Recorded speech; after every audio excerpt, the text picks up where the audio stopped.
ना औरत शब्द किसी ने सुना नहीं है।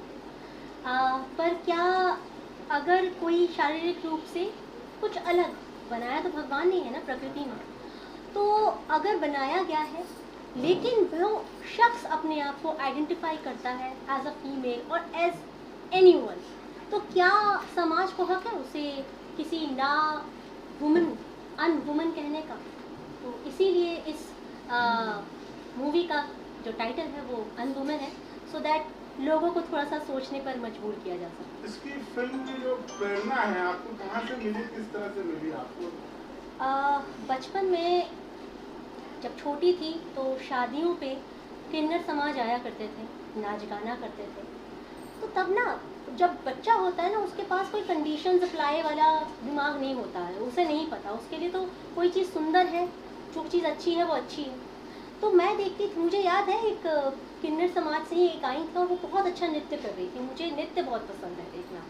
तो मैंने क्या देखा कि लोग ना फुसफुसाहट कर रहे हैं ऐसे करके। तो मुझे उस वक्त समझ नहीं आया कि ये तो इतना अच्छा नृत्य कर रही है, ये लोग फुसफुसा क्यों रहे हैं और ऐसे भव्य क्यों चढ़ा रहे हैं। तो धीरे धीरे बड़े हुए और समझ में आया कि हमारे समाज में किस प्रकार से हम उनकी तरफ रवैया रखते हैं। वैसे वक्त बदल रहा है, धीरे धीरे काफ़ी अवेयरनेस आई है, मेन स्ट्रीम में सरकार, समाज के कई लोग उनको जोड़ने की कोशिश कर रहे हैं और वो खुद भी एम्पावर्ड हो रहे हैं, लेकिन काफ़ी चीज़ें अभी तक पहुंचनी हैं, आगे जानी है। तो वहीं से प्रेरणा मिली, क्यों ना एक खूबसूरत प्रेम कहानी बनाई जाए, एक लव स्टोरी, जिसका उद्देश्य है कि ये दो इंसानों के बीच की लव स्टोरी है। हम नहीं दिखाना चाह रहे हैं कि वो किन्नर है, वो नारी है, वो पुरुष है, वो बस दो इंसानों के बीच की कहानी है। पर क्या समाज के लिए ये बहुत है कि दो इंसानों के बीच प्रेम हो सकता है, या समाज उनको बांधता है एक विशेष शरीर में, जिस शरीर को लेकर आप पैदा हुए हो। तो इस कहानी को दिखाने की प्रेरणा मुझे वहाँ बचपन से मिली, जिसके विषय मैंने दिखा और फिर डायरेक्ट किया। जैसे आपने नाभ मर्द के बारे में कहा, तो कहीं ना कहीं एक पुरुष में कमी होती है, क्या औरतों में किस तरह की कमी होती है? मैं ये नहीं कहा कि ऐसा कुछ भी कमी होती है। होता क्या है, बार बार वही बात है, आपको प्रकृति ही बनाती है किसी भी तरीके से, तो कोई भी चीज़ अप्राकृतिक कैसे हो सकती है? जब हमें भगवान ने ही जन्म दिया है तो हम नाकाफी कैसे हो सकते हैं? ये तो हमारी सोच है ना, जो हम दूसरे इंसान पर अप्लाई कर रहे हैं। तो इसीलिए मैंने कहा कि ऐसा होता नहीं है। आज अगर मैंने इस कहानी का टाइटल ऐसा रखा है तो आप खुद ये सवाल पूछ लें, क्योंकि आपके दिमाग में भी वो प्रश्न कौंध रहे हैं, यही इसका उद्देश्य था। I would like to congratulate you, बहुत ही अच्छा concept आपने हम सबके सामने लाया। It's a very OG story and we really appreciate your all the efforts whatever you have come bring it on us. ये जो unwoman concept है, it's a very that kind of concept जिसको आदमी खुल के बात नहीं करता है समाज के सामने में। क्या कुछ चीज़ें, काफ़ी कुछ वर्डिक्ट भी चलते आ रहा है सुप्रीम कोर्ट की साइड से भी काफ़ी, उसके फैसले कितने ज़्यादा असरदार रहे हैं आपकी पूरी फिल्म मेकिंग के टाइम में? जब आप शूट कर रहे थे, कितना कुछ डिफरेंस ला रहा था वो? जब मैं रिसर्च करना स्टार्ट किया मैंने, और धीरे धीरे, क्योंकि जैसे मैंने कहा बचपन से ये सवाल कौन रहा था, और धीरे धीरे मैंने और पढ़ना शुरू किया। मैंने कई इंटरव्यूज़ देखे, बाइट्स देखे ऐसे लोगों के जो इन दिक्कतों से गुजरते हैं, और साथ ही साथ मैं अपने सुप्रीम कोर्ट के अलग अलग वर्डिक्ट भी देख रही थी। They are doing commendable job, no doubt. हाँ, हमें वक्त लगा 2013 या 14 में। मैं जब रिसर्च करी तभी मुझे पता चला कि पहली बार थर्ड जेंडर का कॉलम सुप्रीम कोर्ट ने मैंडेटरी किया है कि आपको किसी भी सरकारी दस्तावेज में डालना ही है, which was a commendable job. यानी कि आप लेके आ रहे हो उनको मेन स्ट्रीम के अंदर, आप सिर्फ मेल और फीमेल पर टिक नहीं करा रहे हो। उसके बाद अभी भी हम देख ही रहे हैं कि कई सारी चीज़ों पर अभी सवाल चल रहा है, लोगों के अलग अलग मत हैं, लेकिन भारत बदल रहा है। और मेरी फिल्म के ट्रेलर में भी आपने देखा होगा, एक डायलॉग है कि जहाँ पे लोग अपना पीओवी रख रहे हैं, वो लोग जो कह रहे हैं कि एक जायज़ रिश्ता सिर्फ मर्द और औरत के बीच हो सकता है, ये प्रश्न उठा रहे हैं हम अपने फिल्म में, और देखते हैं। And what's your take on that कि ये जो fluctuating decisions जो हैं, जो कि कभी जो सेम सेक्स रिलेशंस का जो मायने है भारत में, उसके ऊपर जो वर्डिक्ट्स दिए जाते हैं, कभी हाँ रहती है उनकी, कभी ना रहती है। अभी बीच में उन्होंने वापस से एक जगह उसकी रजामंदी दी थी, बाकी कुछ दिन बाद ही फिर उन्होंने मना कर दिया था। So what's your take on that? Bringing up this content will surely help। और जैसा कि साथ ही में आजकल OG कंटेंट जो है बहुत ही उसको प्रायोरिटाइज किया जा रहा है। ऑस्कर में भी द विस्परिंग एलिफेंट्स जो मूवी थी, अपने OG कंटेंट होने की वजह से उसको रिकॉग्नाइज मिला वहाँ पे. So do you think you're unwoman to be at that point somewhere? मैं सबसे पहले ओजी का मतलब जानना चाहूँगी. Original. Okay, sorry, thank you for enlightening me. थोड़ा सा पास्ट जनरेशन के हैं, छोटे फॉर्म समझ में नहीं आते हैं. आपका सवाल था कि आपको लगता है कि क्या ये भी वहाँ पहुँच सकती है कि नहीं. उसके लिए मैं एज अ डायरेक्टर राइटर तो कहूँगी जी हाँ, बिल्कुल पहुँच सकती है. मैंने जैसे बाकी वक्त भी कहा कि ये कंटेंट है, ये एक लव स्टोरी है जिसमें कई सवाल उठाए हैं, लेकिन इसके अंदर एंटरटेनमेंट भी है, इसके अंदर वो रस्टिक रूरल जो ह्यूमर होता है वो भी है. उसके बाद वर्डिक्ट ऑडियंस का है. हाँ, हमने बनाया इसको ये लेकर कि ऑडियंस को ये कहानी पसंद आएगी, ये डिफरेंट है, ये मसाला मूवी नहीं है, लेकिन आपको दिल को ज़रूर छुएगी. और क्या कहते हैं, आगे जैसा आप कह रहे हैं तो वर्डिक्ट ऑडियंस का रहेगा.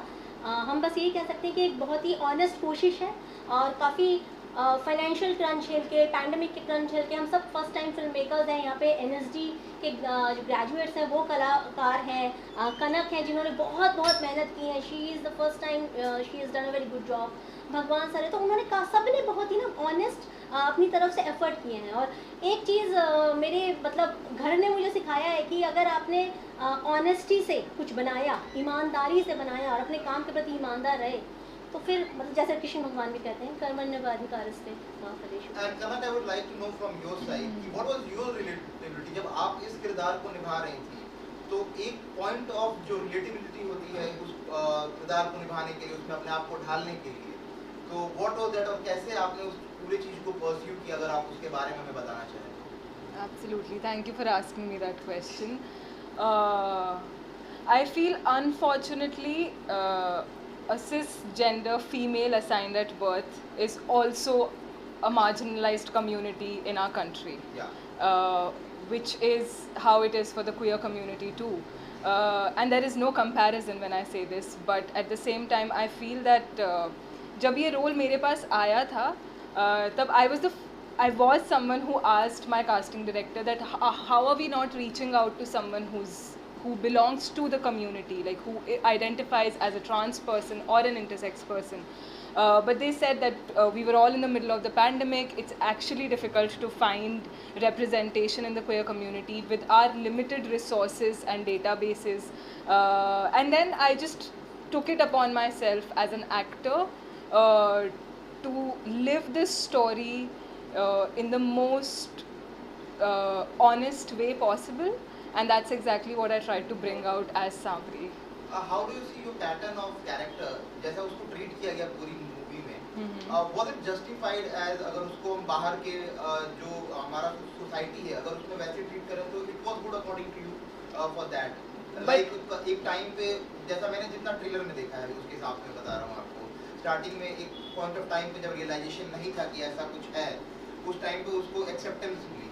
वहीं पे जब चीज़ें पता चली बाकी लोगों को तो वो वहाँ पे एक एक्सेप्टेंस नहीं रही. और फिर उसके बाद अब जो लड़ाई रही थी वो उसके पिता को बताने में रहा वहाँ पे कि हाँ we are also a part of this community and we can sustain over here. So how do you see your treatment, the pattern of treatment of your character? So पहली बात तो आपको पिक्चर देखनी पड़ेगी क्योंकि पिता तो है नहीं इस पिक्चर में, पर पिता तुल्य है वो ताऊ. हाँ, पिता तुल्य ताऊ है. पर जो सवाल आप पूछ रहे हैं, I think more than the treatment of Savri in the film, it is a story that after a very heavily researched case study our team has come up with. So I strongly feel that there is a part somewhere in our country where this is happening. Because हम कैसे कहते हैं ना कि closet से बाहर आना, आपने सुना है वो coming out is the term for queer community. And why does it have to be a closet? हमें सबसे पहली बात उन्हें closet में रखना ही क्यों है? So somewhere that is what Savri's treatment is throughout the film, which is just what is really happening in our society. So it doesn't get justified or anything. It is what it is. We are just bringing out what we feel is an honest report of what we have researched and come up with. And I love the way she narrates Savri. Savri is the character's name in the film. So she's still in that character. And that's very commandable. Yeah. We a piece of recognition and for sure you will be get recognized for this. क्या है इसकी आगे की journey? If you get recognized, so you are trying somewhere, अगर और भी आगे projects आपको मिले तो what kind of projects you want to do? बिल्कुल मिलेंगे और बिल्कुल आई होप मिले प्रोजेक्ट्स और आई थिंक एक आपका नाम क्या है? Anjanay. Anjanay. Yes. That's a very unique name. So Anjanay, I'm going to share a little story that I've been working as a fashion model for almost like before I started and ventured out into acting. और जब मैंने acting शुरू की थी like auditioning शुरू किया था, I think acting तो मैं बचपन से करती आई हूँ, पर जब मैंने ऑडिशनिंग शुरू किया उस प्रोसेस में I feel this is one place where I got accepted just the way I am. I don't think I've ever come across a female actress with the kind of skin that I have. I will not shy away from saying that as a dusky actress, I have found it very challenging to find roles that come my way. Like I don't have, to be very honest, I don't have a very diverse kind of roles coming my way right now. In fact, after Unwoman's poster release, there have been people who have been like, you know, casting people who have been reaching out to me for similar roles. And I'm absolutely fine with that as well. In fact, मैं तो मुझे लगता है कि स्मिता पाटिल जी हैं, नंदिता दास जी हैं. I feel like I could be one of them if I, you know, work on my craft enough. So that is what my dream is. That I must give a gift to her. She picked up really well, and within 2 months workshop, we had very less time, and she was the last minute. I may share the story. She was the last minute choice. We were fighting these things, जो behind the scene discussions होते हैं creative members के साथ, and we 3 people were supporting her because of her rustic look only, and and others were saying कि नहीं उसको experience नहीं है, तो मतलब हमने कहा देखते हैं ना मेहनत कितना करती है, मेहनत पे बेस होता है, क्योंकि भगवान ने उसको वो रस्टिक लुक ऑलरेडी दे रखा है. And I am really proud of you. Thank you for saying कलाकार that. अपना डेब्यू करना इस तरह से and also coming from such a noble message, that's really appreciative, and I wish that everyone should go and watch this what content you have prepared. Thank you. How are Thank you you. feeling, by the way? How does it feel? Does it feel like finally I did it? Finally, I think I did it when I auditioned, Yeah, and obviously, but the pattern when it was coming up to you. I feel that एक कहानी जो हमने pandemic के बीच में in an animated world जहाँ पे लोग हाथ तक मिलाने से काँप रहे थे, हम बॉम्बे से, दिल्ली से, पंजाब से, राजस्थान से, कहाँ से हमारी टीम आई पहुँची.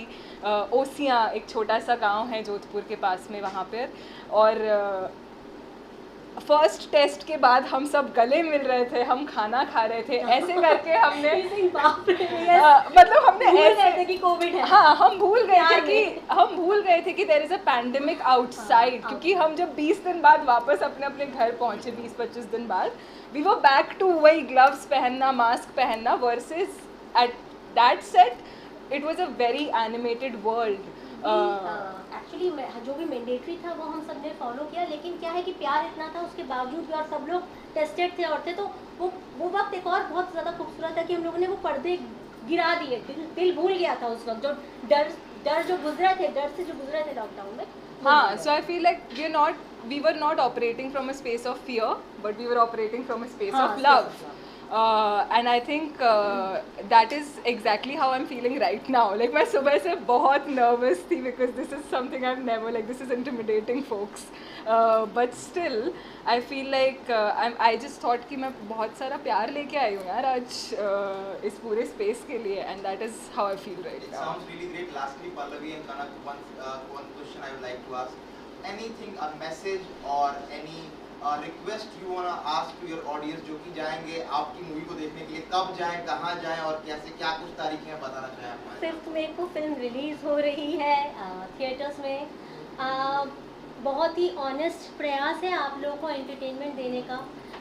मैं ये वादा कर सकती हूँ कि अगर आप जाएंगे इस फिल्म को देखने तो क्या कहते हैं, आपको हर चीज़ मिलेगी, प्यार, मोहब्बत, आप रोएंगे भी, आप क्या कहते हैं भावुक होकर शायद सवाल भी पूछेंगे अपने आप से क्या सही है क्या गलत है, आपको हंसी भी आएगी, कुछ रस्टिक ह्यूमर्स भी हैं इसमें, सॉरी.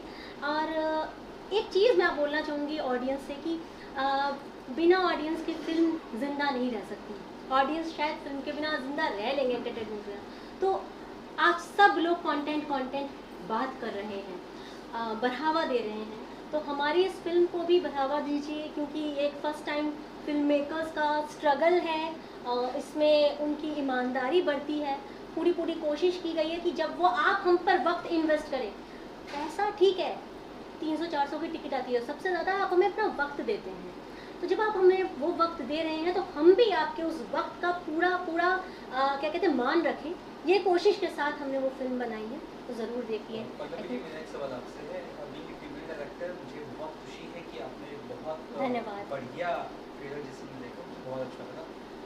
मैं चाहता हूँ आप भी इंटरनेशनल डायस्पोरा में जैसे कि मीरा नायर है, बाकी जिले डायरेक्टर फीमेल डायरेक्टर वैसे ही नाम करें, और बहुत बस शुक्रिया। यही जानना चाहूँगा आपका प्रोसेस क्या रहा, क्योंकि बड़ी ही अच्छे से आपने बनाया है, ऊपर से रूरल पूरा इंडिया वहाँ पर जाके स्टोरी को पेश किया है, तो ये बड़ा ही प्रोसेस तो ऐसा था ना कि मेरी जर्नी ही ऐसे ही शुरू हुई है। मैंने अपनी जर्नी EWS, अगर आपको पता हो, इकोनॉमिक वीकर सेक्शन जो फ्लैट्स होते हैं, I started my journey from there.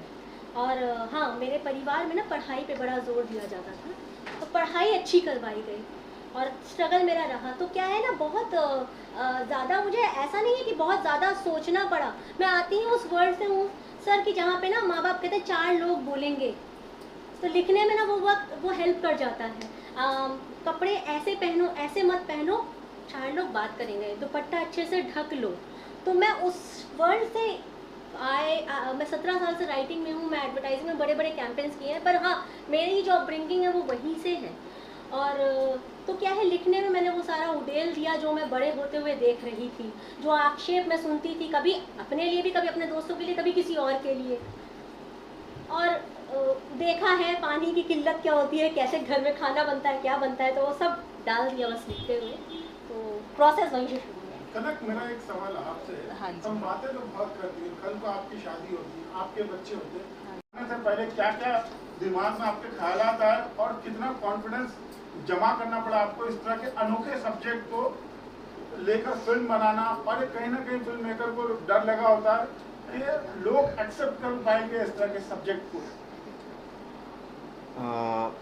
जब ये स्टोरी हम पढ़ रहे थे और डिस्कस कर रहे थे, मैं, पल्लवी और सुशील साथ में बैठ के, कि इसको किस तरह से बनाया जाए। एक बहुत ही अनोखी कहानी है, अनोखा सब्जेक्ट है, मैं तो ये कहूँगा। और किस तरह से ऑडियंस को ये पसंद आएगी, नहीं आएगी, हम बनाए कि नहीं बनाए, हम ये रिस्क लें कि नहीं लें। क्योंकि आजकल क्या होता है कि जितने पैसे लगते हैं वो बहुत लग रहे हैं। और जब हम शूट स्टार्ट कर रहे थे और पैंडेमिक का पहला ख़त्म हो चुका था और हम जा रहे थे शूट करने के लिए, तब भी था कि हम कैसे करें, क्रू है हमारा, सब कुछ है, हमारी सबकी सेहत की ध्यान रखना है, सबका रखना है। लेकिन स्टोरी में जो वो कॉन्सेप्ट इन्होंने डाला, जो वो दर्द डाला, जो खुशी डाली, जो वो मैसेज डाला, वो ज़्यादा इम्पोर्टेंट था। और मैं चाहता था कि ये हमारे ऑडियंस के सामने आए, उन्हें बताया जाए कि किस तरह से होता है हमारे समाज में, हमें समाज को और नॉलेजेबल करना है।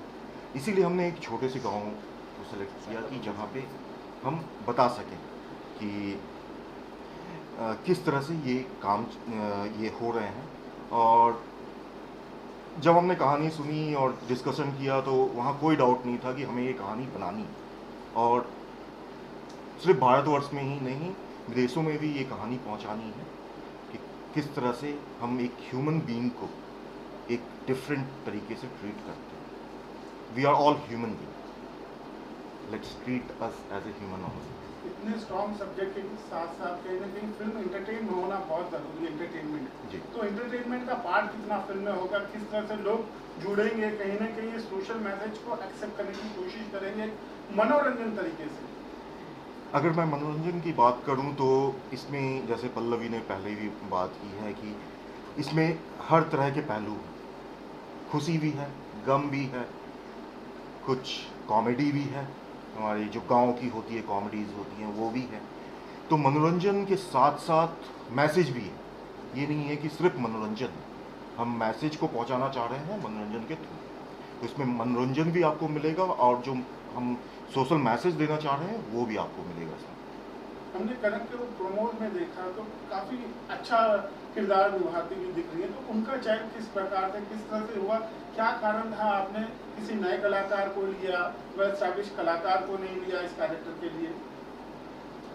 पहला तो मैं बताऊं, हम जब इसकी कास्टिंग कर रहे थे, it was complete pandemic session था और हम फेस टू फेस नहीं मिल पा रहे थे। हमने काफ़ी सारे, जो हमारे कास्टिंग डायरेक्टर हैं नरेंद्र बंसल, उन्होंने बहुत सारे हमें रेफरेंसेस भेजे, कुछ नोन फेसेस भी भेजे, लेकिन जो कैरेक्टर में, जो कहानी में मिल रहा था वो हमें नहीं मिला कहीं पे भी। और जब कनक को हमने सेलेक्ट किया, वो बिल्कुल फिट हो रही थी उस टाइम इस कैरेक्टर में। साथ में सार्थक भी थे, जब उनकी वो कास्टिंग हो रहे थे, वो भी NHD से पढ़े हुए हैं, उनका भी काफ़ी अच्छा उन्होंने काम किया इसमें। वो उस चीज़ को लाए हैं इस फिल्म में, एक वो कहते हैं ना, लाइवली कर दिया है उनको फिल्म को, ये रहा। और प्रोसेस बहुत सिंपल था, हमने देखा क्यों ना चांस दिया जाए नए लोगों को, क्योंकि जिस तरह की कॉन्सेप्ट बन रहे हैं और जिस तरह की कंटेंट आ रहे हैं, नए लोगों को चांस देना बहुत इम्पोर्टेंट है अभी के मामले में। और as a independent film maker अगर हम चांस नहीं देंगे तो और कौन देगा? सर, आप अपने बारे में कुछ बताएंगे, अपने किरदार के बारे में बताएंगे? जी, मेरा किरदार है जो, अगर उसको मैं समझाना चाहूँ तो सिंपली ये है कि वो लड़कियों को कहीं से लेके आता है, खरीद के लेके आता है गरीब जगह पे, और गरीब जगह पे ही बेचता है वैसे, क्योंकि जो खरीदने वाले उनकी मानसिकता भी बहुत गरीब होती है और बेचने वालों की भी, तो ऐसी लड़कियों को ला के बेचता है वो। तो मेन ह्यूमन ट्रैफिकिंग का काम करता है वो। और मैंने वो उसको एक्सपीरियंस बहुत किया हुआ था पहले से, क्योंकि हरियाणा, पंजाब, राजस्थान में उन तीनों के बॉर्डर पे एक जगह है श्री गंगानगर, बगल में पाकिस्तान भी है, और वहाँ से बिलोंग करता हूँ। और मैंने ये देखा है और ये होता रहा है और आज भी हो रहा है लोगों की सोच की वजह से। सर, आप कुछ बताना चाहेंगे आपके किरदार के बारे में, आप क्या करना? मैं इस फिल्म का को प्रोड्यूसर हूँ और मैंने और पल्लवी ने एक कहानी लिखी है। स्टोरी का कॉन्सेप्ट आया था मेरे दिमाग में, एक सच्ची घटना है बिहार के गांव की, और उस समय मुझे पता चला था, बचपन की बात है, तो तब से ये मेरे दिमाग में ऐसा प्लॉट था और हमने फिर डिस्कस किया और इसको लिखा। कहानी इतनी खूबसूरत बन के आई, फिर गुंजन जी ने, हमने बात की और फिर हमने कहा आगे बढ़ना है, मुड़ के नहीं देखना है, और आज इस जगह पे हैं। फिल्म को लेकर किस तरह की उम्मीद है आपको? देखिए, फिल्म ये ऐसी फिल्म है, इसको हम कमर्शियल पूरा तो नहीं कह सकते, लेकिन कई लोगों से, कई बड़े बड़े जो सिनेमा, मैं कहूँगा ये सिनेमा है, और जो सिनेमा को समझते हैं उन्होंने मुझे कहा है कि ये ऐसी फिल्म बनी है जो लोग अपने घर के लाइब्रेरी में रखना पसंद करेंगे। तो इस तरह के कॉम्प्लीमेंट्स मिले हैं हमें। किसी को कुछ पूछना है? ये फिल्म 5 मई 2023 को रिलीज़ हो रही है।